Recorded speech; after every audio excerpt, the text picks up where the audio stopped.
I'm Phil Brock. This is Brock and Your Block, and today we're going to visit with a lifelong Santa Monica resident. You know him from film, you know him from television, and you know him from Little League and the Boys Club in Santa Monica. I'm staying here with Tony Todd, and Tony is a lifelong Santa Monica resident, the Boys Club, John Adams, Samel High, Little League Baseball. and Little League Baseball. I met Tony when he was 10 years old. Known him since then. Hi, Tony. How you doing? It's a pleasure to be here today with you here in my backyard and my friend's backyard. Yeah, I understand we've left Santa Monica for this interview. We're in a secret location. It is another Samel High grad's house. Exactly. It's my friend, Mr. Charlie Sheen. We're in his backyard, and I've been staying at Charlie's house for the past year now, and it's been delightful. You've known Charlie since...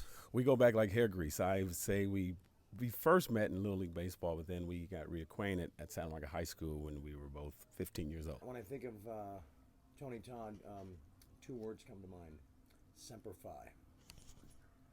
And you are a dedicated Santa Monica citizen. I see you at Samel High events. You've coached baseball there. You've played sports in Santa Monica, and you are someone who, anytime someone's in need in that Pico neighborhood or throughout the city, you're always there to help. You're always there to lend just a hand. And the reason why I do that, born and raised in Santa Monica, is because the coaches I had before, like yourself, Mac McPherson, Teb Kusro. So anytime that I can give back, I try to do that all the time. Like one example, his kid, he was a senior, his name was Alonzo Hernandez.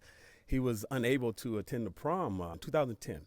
And, kids were teasing him, but he didn't have the finances to make that possible. So I told Alonzo, I said, hey, man, follow me up to the dean's office. We're going, I'm buying you a ticket. He couldn't believe it. He said it was too late. I said, hey, I went up to him and I said, hey, I need a ticket for this guy. And she said, for who? I said, gentleman right here, Alonzo. And only thing I said to him, I said, hey, my coaches used to do this for me. When you graduate from college or you have a great job, just pass it forward. That's all I ask. And ironically, he actually called me today. May 18th, he's graduating from Cal State East Bay. So I'm kind of happy about that. Oh, very cool. Yeah. That's good. So you helped mentor someone who's going on. Now, you played baseball and football at Samel High. Yeah, I was an honor to play varsity baseball and varsity football, to compete with some of the best athletes that I know and are still in contact with. Aaron Brown, Junior Thurman, Andre Holland, Fernando Cornell, Sam Mann, Keith Davis, guys like that. Darren Willis and, Larry Willis. And Sam is coaching on a good team right now. He's with the Oakland Raiders right now. He's with the Raiders, and that's just, anytime you see someone from your community doing well, you want to root for them, and that's what being a Samel High alum is all about, is giving back. And we're so diehard about, attending Santa Monica High School. I bleed, like I tell you, I bleed blue and gold, and it's just like. I wish that would carry over to your college experience. I've been a Trojan diehard since I came out of the womb, and it's just like when I had the opportunity to receive a scholarship offer to play football and baseball there, that was awesome. And then, sadly, because of an injury I had in 1982, it was taken away, but I still, I'm a Trojan until I die. You've also been an actor for decades. Tell me a little bit about where your acting career has gone from Little Big League on. Starting from Little Big League, it was they were having auditions in Santa Monica in 1994. I was driving home with a friend, drove by there. There were like 200 or 300 athletes on the field auditioning for the actual role. So I went up there and I asked the guy if I can audition, and they said no, you have to have an agent. So I drove home. I could not take no for an answer. I put on my uniform. I came back, and they asked me again, what are you doing here? I said, just give me an opportunity. So 5 auditions later, I got one of the lead roles in the movie Little Big League, and since then I've been acting. And, now I have a film coming out January 12th with Tony Crackle, and starring actually my friend Charlie Sheen. And my part is, believe me, I'm in the movie. Okay. All right. Oh, and the reason why I got that role is I was here at the house one day, and Charlie and I were watching sports, and the doorbell rang. I didn't know that he was having company, so the director, Fred Wolf, came over. About an hour later, I get a call to come downstairs, and then he told Charlie that he wanted me in the movie. So. Now, you've done a lot of work, though, over the years. It's not just Little Big League, and it's not just the Crackle movie, which, by the way, the name of the movie is? Mad Families. And that's on Crackle TV. Yes. Okay, and it stars Leah Remini. Charlie Sheen, Finesse Mitchell. And that will be on television periodically over the next few weeks. 12. How many movies have you done and how many TV shows? Do you keep count? No, it's this is the first movie I've done in a while. But before that, I was on a TV show called Anger Management for 75 episodes on FX. So it's going well. Now I'm trying to get more into the stunt world because I still think that athlete in me, I love to. Commercials as well. Oh, yeah. Over the years, I've probably had over 30, 40 national commercials. So that keeps the rent and mortgage paid. So what you're really saying is when you do beat me in a SC-UCLA bet, you shouldn't really expect payment because you're making more money than I am. Yeah, I wouldn't say that. But I love to get that payment because you know why? Because I love just putting that money in my gas tank and driving around on Phil Brock. I like that. That's what I love. I like that. You have been a fixture in Santa Monica, and your mom lives in Santa Monica as well. And, of course, she's known for making the best fried chicken in Southern California, maybe the nation. Well, fried chicken, baked chicken, whatever it is, chicken-wise, turkey. She can cook. Yeah, she can cook. She can cook. Yeah. You keep in touch with sports. I've gone to Dodger games with you. I know that you know professional athletes around the nation and developed this wonderful relationship with people. I've seen you with corporate CEOs, and I've seen you with people from the neighborhood. That's an unusual gift. It's a remarkable gift to be able to move and shake with people from all economic backgrounds. I know that you're good friends, for instance, with the CEOs from Melissa's Produce. Yes. But you're also good friends with baseball players from the Reds, from the Dodgers, from all over. Well, I just think that life is all about treating people the way you like to be treated, and no one's above common courtesy. And I tend to that's the way I tend to live my life, and people love to share things with me, and I do the same as well. It's also you with people of older generations, younger generations, and I think that's remarkable as well because you're not just sticking with people in your age group.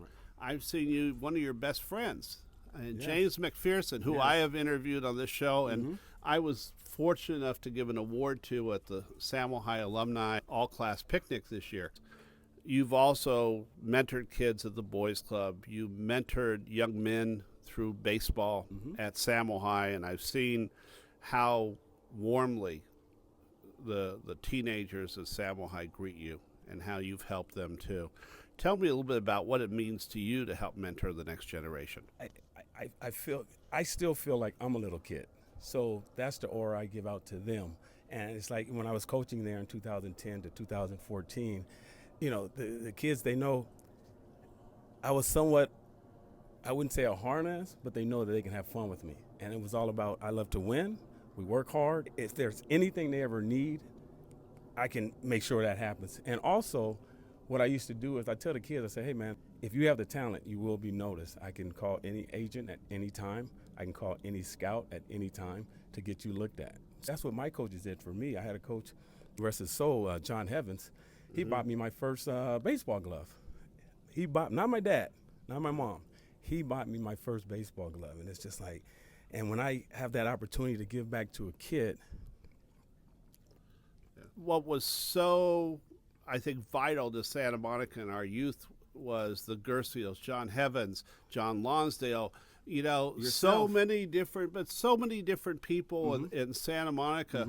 It really was a community, and we don't see that as much anymore. No, because the kids nowadays, we competed. You know that, Phil. We competed growing up. When you coached at the Boys Club, you were probably coaching against one of your friends, right or wrong. Yeah. And after the game, you guys probably went out to A&W Root Beer, Absolutely. Right? Yeah. And it's just like today, kids don't want to compete against one another. I mean, even at Santa Monica High School, our football practices were harder than the games. Yeah. And it's just like I tell the kids and I tell the parents, it's just like there's no need to hover around the field, the parents.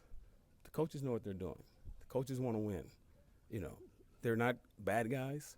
They just want to win the game. You just drop them off, pick them up. That's what our parents used to do for us. What's your favorite sport? Football and baseball.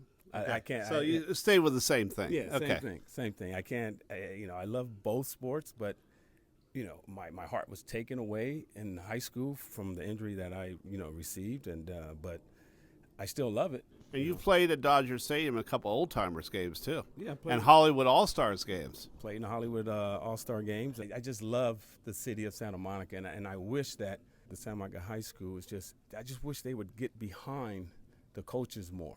There's a new principal at Samo High. We're trying to get the facilities upgraded. I'm president of the Alumni Association. We're trying to do some things to really change the direction at Samo High. It's our high school. Exactly. We should have so much pride. You mentioned something earlier about having blue and gold pride.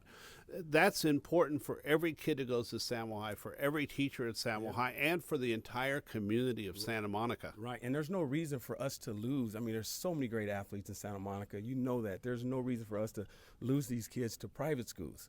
Yeah. It's what you put into it. You don't have to go pay $20,000, $30,000, $40,000 to get an education. You can do that right at Santa Monica High School. We cannot let these kids leave our athletic programs, And for Samo High, you want that combination of academics, athletics, the arts. You want a well-rounded public school education that allows all of the kids, all of the teens at Samo High to thrive. Exactly. The way you've thrived in your life by going to Samo High. Exactly. My point is, when I was there, I mean, you can go look it up. The baseball team, AP classes. I mean, kids going to Stanford, Cal Berkeley. We had a kid named Trent Nelson, perfect score on the ACT, SAT. He's at a public school. So it's all about what you put into and what you want to do. If you want to study, philosophy, be a doctor, whatever, it's out there for you. This interview with Santa Monica native Tony Todd was wonderful. He's a young man I've known for almost 4 decades in Santa Monica. For Brock and Your Block, I'm Phil Brock. We'll see you next time.